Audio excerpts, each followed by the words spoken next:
everyone, welcome to Paint the Kitchen Red, where I share Instant Pot tips and recipes from around the world.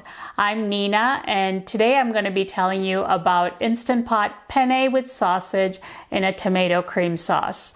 I am on a mission to convert every one of my family's favorite recipes to Instant Pot recipes, one recipe at a time. And this was one of the first recipes I made in my Instant Pot when I first got it. I took my homemade tomato sauce recipe and my penne with sausage recipe and combined them to make a one-pot Instant Pot recipe. What I love about this recipe is you don't have to boil the pasta separately and have a bunch of dirty dishes. Everything gets done in the Instant Pot in one step. And so that's just so convenient, and it's easy and it's perfect for a weeknight, and everybody loves it. So I'm going to walk you through it. So let's get started.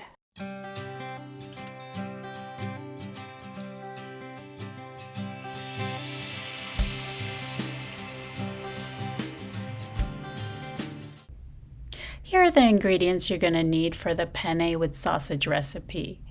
1 can of crushed tomatoes, about 28 ounces, half a pound of penne pasta, 1.5 cups of chicken broth or water, half cup of dry white wine, half cup of chopped onion, 1 cup of bell peppers, red and green, cut into 1-inch cubes, 1 pound of Italian sausage.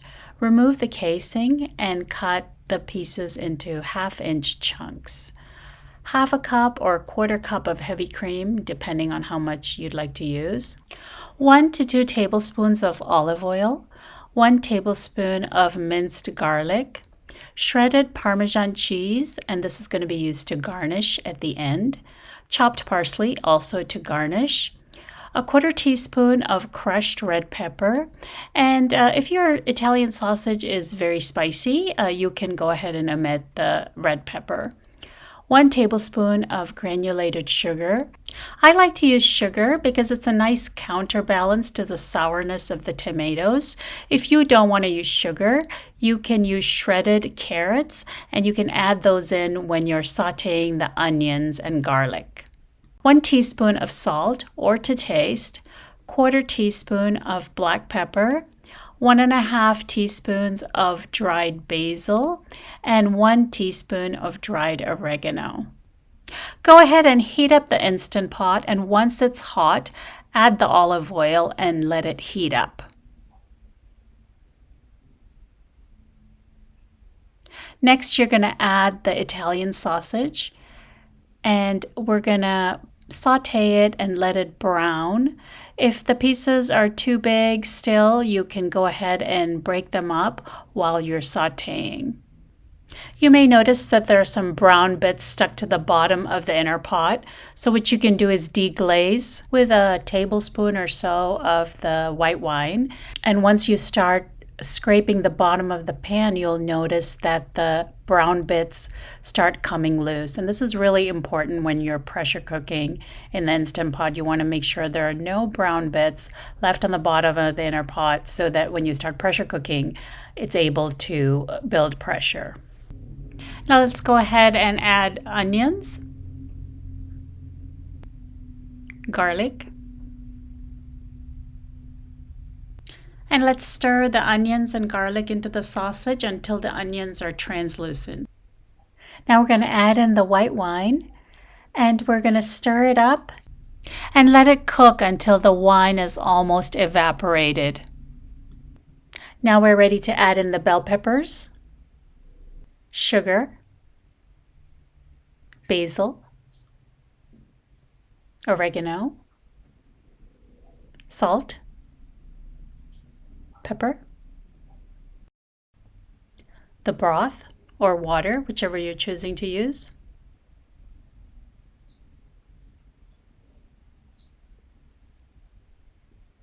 and let's stir everything together.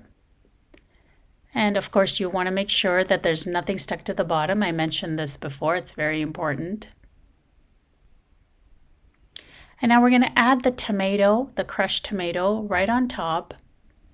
and we're not going to stir it in. And the reason we do this is to avoid the burn message, because tomato products can cause the burn message.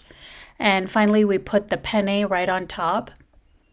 And I'm going to take a spatula and push down on the penne. We're not going to stir the penne in either. And this will allow both the tomato and the penne to sit on top and not have contact with the bottom of the Instant Pot. And this will avoid sealing issues. Once all the pasta has been pushed down below the level of the liquid, we're ready to close the lid. We're going to pressure cook for 5 minutes. Once the 5 minutes are up, we're going to do a quick release of pressure, but using the intermittent quick release, which is where you go from sealing to venting and back and forth and allow the steam to be released in bursts.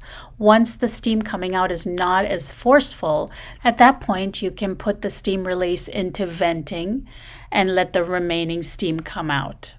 Once all the steam has been released, we can open the lid. Now let's stir up the pasta. You'll notice that it's quite soupy looking, but this is nothing to be concerned about. As it sits, it will thicken up by quite a bit. Now let's add the cream. You can use as much or as little as you want, from 1/4 cup to 1/2 cup. 1/2 cup is quite creamy and it's delicious, but if you wanted to reduce the amount of calories, you could use 1/4 cup. And we stir everything up, and you'll notice it's still quite liquidy. And what we're going to do is turn on sauté mode and allow the pasta and the sauce to simmer together for just a couple of minutes, and keep stirring so that nothing sticks to the bottom. And once that time is up, you can press cancel and let the pasta just sit for about 5 to 10 minutes, and you'll see that it thickens up quite nicely. And you can garnish it with some parsley and Parmesan cheese if you like, and serve it into a serving dish. And if you wanted to, you could put some shredded mozzarella on top and put it in the broiler and broil it, and that adds a nice touch to the final presentation of the dish. Well, I hope you enjoyed that video, and I hope you're inspired to make Instant Pot penne with sausage in a tomato cream sauce. If you like this video, give it a thumbs up, and if you haven't yet subscribed to my channel, go ahead and hit the subscribe button. Thanks for watching, and I'll see you next time.